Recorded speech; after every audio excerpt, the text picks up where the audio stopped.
This presentation is of a case of a parent versus sacrifice for right cervical internal carotid artery aneurysms.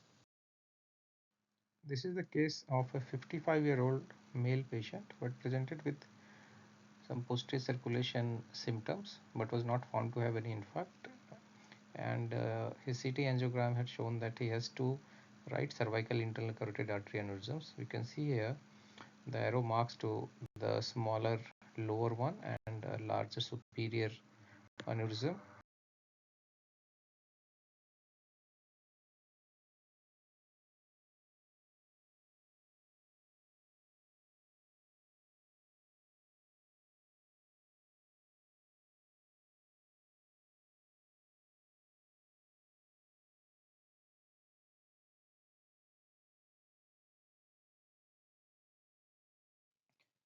Patient was taken up for diagnostic DSA and embolization of these aneurysms. This is the frontal angiogram. We can see the two dysplastic kind of aneurysms. The inferior one has a defined neck, the superior one doesn't have a neck, and we can see there's a loop of artery which is coming, and this was also seen on the CT angio. We checked for patent circle of Willis and good cross flow.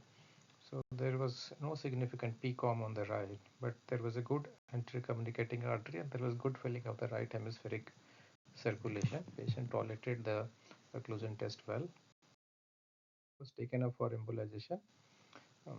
We had kept both options, that is constructive and deconstructive. So once we took the guiding catheter up, we can see that this larger aneurysm has no neck. The artery is very tortuous distally. We still tried to take a catheter up, however it was not feasible to take a proper system up to do a stent reconstruction. So with some difficulty we were able to catheterize it with a ProGrade 2.7 microcatheter. We tried different combinations of intermediate catheters, guiding catheters and microcatheters. However, this was the only one we were able to manage. So you can see this angled 90-degree angled Picard catheter which is directed to this ostium of this artery, and then through this we were able to pass this ProGrade peripheral microcatheter actually, which is slightly stiffer than our neuro microcatheters but worked well in this scenario, and then we pushed some coils through it for sacrificing this vessel.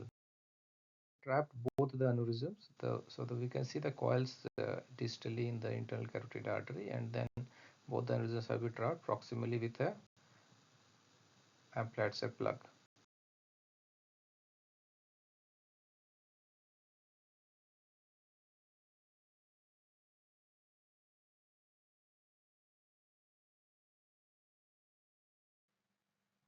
Patient had an MRI next day which showed some small infarcts on the right side. Patient had mild weakness on the left, which looked to us embolic in nature.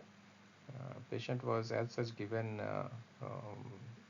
enoxaparin as well as aspirin, and he was continued it, and gradually he improved.